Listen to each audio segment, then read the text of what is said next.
जैसे कि आपने लास्ट ऑफिशियल एपिसोड के अंदर देखा था कि जियान की एंग्री बुद्दल लोटस की वजह से ओल्ड गोस्ट की हालत काफी तक खराब हो जाती है, मगर तभी वहाँ पे आ जाती है मिस्टर व्हाइट और ब्लैक जो कि उससे भी ज्यादा पावरफुल होते हैं। इस वजह से जियान की ग्रुप की हालत काफी तक खराब हो जाती है, मगर तभी जिया अपनी पावर का यूज करती और वहाँ पे एक पोर्टल खोल के उन लोगों को वहाँ से बचा के ले जाती है। और फिर यहीं से स्टार्ट होती है न्यू एपिसोड की, जहाँ पर हमें डेस्फॉल माउंटेन से काफी दूर के बाहर का सीन दिखाया जाता है, जहाँ पर स्पेस पड़ता और उसके अंदर से जो जियान की टोली होती है वो पूरी टपक पड़ती है। वहीं पे जियान के दोस्तों को अभी के लिए इस बात की चिंता नहीं होती, वो अभी के लिए कहाँ पे आके तबती है, वो तुरंत ही जियान के पास जाने लगती है। वहीं पे जो मास्टर होते हैं वो भी अपनी स्पेस ट्रंक से बाहर निकल आते और तुरंत ही जियान को अपनी गोदी में ले लेते हैं और उसके हाथ को पकड़ लेते और उसकी नसों को चेक करने लगते और चेक करते समय उनको जो गुस्सा होता है वो बढ़ने लगता है। ये सब देखे जो लिटिल पेरी डॉक्टर होती है बोलती है, सीनियर यावलो अभी के लिए क्या हुआ है? तभी मास्टर अपने दिल पे पत्थर रखते हुए बोलते कि अभी इसकी जो नसें और इसकी जो हड्डियां वो पूरी तरीके से टूट चुकी है, उन सभी का चूरन बन चुका है। क्योंकि उसके ऊपर जो अटैक हुआ था वो 1000 लेवल के 5 स्टार की पीक के वॉरियर ने किया था, पर ओल्ड गोस्ट ने अपनी पूरी दिल्ली का यूज करके उसके ऊपर हमला किया था। जैसे वहाँ पे खड़ी जितने भी लोग होते सभी का मुंह लटक जाता, क्योंकि वो जानते थे उस अटैक को वो लोग भी नहीं झेल सकते हैं। तभी जो मास्टर होते हैं अपने गुस्से में आपा खो देते और बोलते कि ओल्ड गोस्ट मैं तुझे नहीं छोड़ूंगा, जब तक मैं मन नहीं जाता मैं तब तक तेरा पीछा करता रहूंगा। मगर तभी जो पेंगुइन जो होते वो आगे आते और बोलते कि यार तुम्हें अभी के लिए अपने काम को नहीं खोना चाहिए, अभी के हमारे लिए सबसे ज्यादा इंपॉर्टेंट है वो जियान को बचाना, इस वजह से हमें उस पर फोकस करना चाहिए। और फिर उनके कंधे पे हाथ रखते और बोलते कि तुम सबसे बेस्ट एल्केमिस्ट हो, इस वजह से तुम्हारे पास जरूर कोई ना कोई तरीका होगा, अपनी एल्केमिस्ट का यूज करो, जरूरी तुम्हारे पास कोई ना कोई तरीका होगा। ये सुन के जो मास्टर होते शांत हो जाते और कुछ सोच लगते, तभी उन्हें कुछ याद आता है और वो फिर से जियान की वेन्स को चेक करने लगते, जहाँ पे कुछ देर चेक करने के बाद वो बोलते हैं अभी के लिए जो सिचुएशन है वो इतनी ज्यादा भी खराब नहीं थी। जियान के पास 3000 बर्निंग फ्लेम है, जो कि एक अनडाइन फ्लेम है। जब तक जियान की बॉडी में 3000 बर्निंग फ्लेम वो जियान को मरने नहीं दे सकती है। रहता कि जियान की बॉडी के अंदर जो इंजरीज है वो भी काफी गहरी है, मगर फिर भी 3000 बर्निंग फ्लेम उन्हें पूरी तरीके से रिकवर कर सकती है। बस एक छोटी सी प्रॉब्लम है, मगर इसका जो टाइम वो काफी लंबा लगने वाला है। मगर एक तरीका, अगर 3000 बर्निंग फ्लेम को स्टार की एनर्जी ज्यादा क्वांटिटी के अंदर मिल जाती तो 3000 बर्निंग फ्लेम बहुत ही फास्ट तरीके से जियान को रिकवर कर सकती है। तभी फेंगजन जो बोलते कि लगता है कि तुम शायद कुछ भूल गए हो, तो फिर मैं तुम्हें याद दिला दूं हमारा फॉलिंग स्टार पेरिन जो कि एक मीटरॉइड के ऊपर बसा हुआ है, जिस वजह से वहाँ पे जो स्टार की पावर वो बहुत ज्यादा है। इसी वजह से जियान के लिए रिकवरी के लिए वो सबसे बेस्ट जगह रहेगी। जैसा नहीं मास्टर की दिमाग की बत्ती होती है एकदम से जल जाती और बोलते तुम बिल्कुल सही बोल रहे हो, वो जगह इसके लिए एकदम परफेक्ट है। उस मीटरॉइड की वजह से इसकी जान को बचाया जा सकता है। अभी जो फेंगजन जो होते वो उदास हो जाते और बोलते कि भले हम लोग इसे बचा ले, मगर इतनी बुरी तरीके से इंजर्ड होने की वजह से इसकी जो कल्टीवेशन है इस पर बहुत ही बुरा इंपैक्ट पड़ेगा और शायद इस फ्यूचर के अंदर कल्टीवेट ना कर पाए। और जब ये बात जियान को पता चलेगी तो जियान के लिए मौत से भी ज्यादा पत्थर होगी। ये सब सुन के तो जियान के दोस्त भी काफी डर जाते हैं, मगर तभी जो मास्टर होते जो हंसने लगते और बोलते कि तुम इस बात की चिंता मत करो, तुम अभी के उसके पास और उसकी बॉडी को चेक करो, तुम्हें पता चल जाएगा, क्योंकि तुम्हें इस बॉडी के अंदर एक जानी पहचानी चीज देखने को मिलेगी। ये सुन के जो पेंगुइन जो थे वो जियान की बॉडी को चेक करने लगते, तभी उन्हें कुछ महसूस होता और बोलते तो हिनियन ड्रैगन पे है। ये सुन के जो मास्टर होते वो हमें नोट कर देते और बोलते कि हाँ तुमने बिल्कुल सही बोलो, और अभी के लिए जियान की बॉडी पूरी तरीके से टूट चुकी, इस वजह से जियान के पास ये बहुत ही बड़ी अपॉर्चुनिटी जब ये पूरी तरीके से रिकवर हो जाएगा, क्योंकि अब इसकी जो बॉडी वो न्यू तरीके से बिल्ड होगी, तब ये ब्रेक कर सकता है नेक्स्ट लेवल के अंदर। तब बोलते कि जो मास्टर होते खड़े होने लगते और बोलते कि चलो चलते यहाँ से, अब हमें ज्यादा टाइम वेस्ट नहीं करना चाहिए। और ये बोल पे जियान को ले लेते हैं, अगर तभी भालू ये आते और जियान को ले लेते हैं और फिर इसी के साथ जो सीन होता है कट हो जाता है और फिर जियान की जो पूरी टोली होती है वो निकल जाती है फॉलिंग स्टार पेरिन के लिए, जहाँ पे जो भालू भाई थे वो जियान को लेके जा रहे होते हैं और उनको ऐसी सफर करते करते काफी लंबा टाइम बीत जाता है। तभी जो पेंगुइन जो थे एक जगह पे जाके रुक जाते और बोलते हैं अब हम लोग पूरी तरीके से सेफ है, क्योंकि हम लोग पहुंच चुके फॉलिंग स्टार पेरिन के सामने। जैसन की जियान की पूरी टोली एकदम से हैरान हो जाती है और भालू भाई यहाँ देख लेते और साथ ही जिया भी देख रही होती है, मगर वहाँ पे उन्हें चारों पास पहाड़ी पहाड़ दिखाई दे रहे होते हैं। तभी पेंगुइन जो बोलते कि हमारे फॉलिंग स्टार पेरिन के ऊपर एक सील लगी है, जिस वजह से यहाँ पे किसी का पता करना उसे बहुत ही मुश्किल हो जाता है। और साथ ही ये जो सील है वो हमें आउटसाइडर लोगों से बचाती भी है। और फिर अपने पास एक जेट टोकन को बाहर निकालते और सामने रख देते, जिस वजह से वहाँ पे काफी एनर्जी कलेक्ट होने लगती और बोलते हैं ये जो सील लोग एकदम नेचुरल है, इसे किसी ह्यूमन ने नहीं बनाया है। और यहाँ पे जब टोकन सील से टकराता है वहाँ पे एक फॉर्मेशन एक्टिवेट हो जाती है और चांद तारे वहाँ पे चमकने लगती है। और जैसे सभी चांद तारे चमक जाते तभी वहाँ पे ओपन होता है एक बहुत ही बड़ा पोर्टल।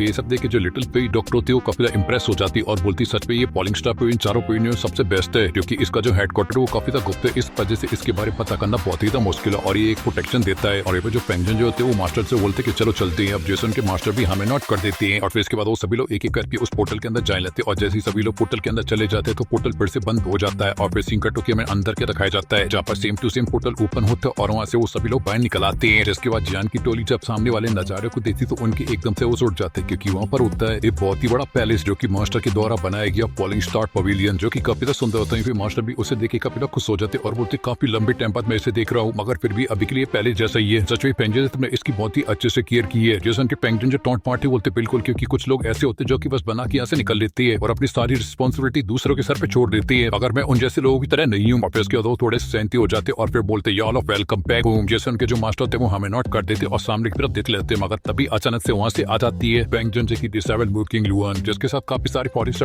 डिसेबिलिटी होते जो कि पेंगुइन जी को ग्रीट करते और बोलते हैं, मगर तभी जो फेंग जो थे वो बोलते कि अभी भी मैं तुम लोगों को मिलाता हूँ फॉलिंग स्टार बिल्डिंग के रियल चीफ से लेजेंडरी याला। जैसन के मुइकिंग तुरंत ग्रीट करती और बोलती कि पॉन्डो को फुल इज्जत आती, सभी डिसेबल ग्रीट करते और मास्टर को एकदम फुल इज्जत देते। तभी जो मास्टर होते बोलते तेरे ही काम है, मगर अभी हमें सबसे पहले जियान को सेटल करना होगा। नाम संदिग्ध जो मुइकिंग होती है वो कपिरा हैरान हो जाती है और जियान की कंडीशन को देखकर बोलती है आखिर जियान की इतनी बुरी हालत कैसी होगी। तभी जो फेंगजुन जो होते उसे बताते हैं जियान ने अभी के लिए एक 1000 लेवल की 5 स्टार की पिक के वॉरियर्स के साथ फाइट की थी, जिसमें जियान ने उस वॉरियर की एक हाथ को काट डाला और इसकी हालत भी बहुत ही बुरी कर डाली। और इसी फाइट के बीच में जियान की ये हालत हुई, सुन के मुइकिंग कपिरा हैरान हो जाती है और बोलती कि जियान ने 1000 लेवल की 5 स्टार की पिक के वॉरियर के साथ फाइट की और उसके हाथ को भी तोड़ डाला। ये सुन के जो भालू भाई होते हैं वो हमें नोट कर देते, मगर तभी फेंगजुन जो बोलती है अभी के लिए बात सुन के हजम करना बहुत ही ज्यादा मुश्किल है, मगर ये बात सच है। और फिर मास्टर से बोलते कि चलो चलते हैं यहाँ से, और फिर वहाँ से चले जाते हैं। फिर मुइकिंग वाले तो वो छोड़ चुके थे, उससे अभी के लिए बात हजम करना बहुत ही मुश्किल हो रहा होता है। और फिर हमें एक टावर दिखाया जाता है जहाँ पे फेंगजुन जो जियान को लेकर उसके अंदर आ जाते और उसे एक स्टेज के ऊपर लिटा देते हुए जियान की पूरी टोली बहुत ही उम्मीद के साथ देख रही होती है। वहीं पे जब जियान उसके ऊपर लेटता है तभी जियान की जो बॉडी होती है वो स्टारों की पावर को एब्सॉर्ब करना स्टार्ट कर देती है, जिस वजह से उसे स्टोन के अंदर से काफी एनर्जी बाहर निकल लगती है और वो जियान की बॉडी के अंदर एंटर करने लगती है। और जैसे वो 3000 बर्निंग फ्लेम के पास पहुंचती 3000 बर्निंग फ्लेम अपने जलवे दिखाना स्टार्ट कर देती और जियान को चारों तरफ से कवर करने लगती है। ये देखती जो फेंगजुन जो होता है तुरंत ही वहां से पीछे हट जाती है और जाके मास्टर के पास खड़ी हो जाती है। जो 3000 बर्निंग फ्लेम होती है वो अपने ड्रैगन रूप के अंदर आ जाती है, मगर कुछ ही देर बाद जो ड्रैगन होता है वहां से गायब हो जाता है। मगर तभी मास्टर की आंखें एकदम से चमक उठती है और बोलती काम कर रहा है। अभी फेंगजुन जो बोलते भाई याओचिन अभी भी तुम बिल्कुल भी चिंता मत करो, यहाँ पे स्टारों की पावर काफी ज्यादा है, इस वजह से यहाँ पे 3000 बर्निंग फ्लेम कभी भी खत्म नहीं हो सकती है। और इन सभी चीजों को देखकर मुझे ऐसा लगता है कि जियान को ठीक होने में ज्यादा टाइम नहीं लगेगा, वो जल्दी पूरी तरीके से ठीक हो जाएगा। जैसन जो लिटिल पेई डॉक्टर अजिया होते हैं वो काफी खुश हो जाते हैं। फिर जो फेंगजुन जो वो भी खुश हो जाते हैं और बोलती है लड़का सच में काफी लगती है। भालू भाई तो एकदम अलग ही चौड़ में और एकदम जोर से बोलता है कि जियान भाई जल्दी से खड़े हो जाओ, मेरे पास जो मेहंदी करेंगे तो उनमें से आप कोई भी ले सकती हो। जैसे जो छोटा पैकेट होता है बड़ा जाता है और उसके ऊपर घूर घूर के देख लेता है। जो भालू भाई डर जाते और बोलते जियान भाई आपके सारे इंजेंट है, आपको सब कुछ दे दूंगा। जैसन के जो जिया होती है खुश हो जाती है और बोलती तुमने अब बिल्कुल सही बोला।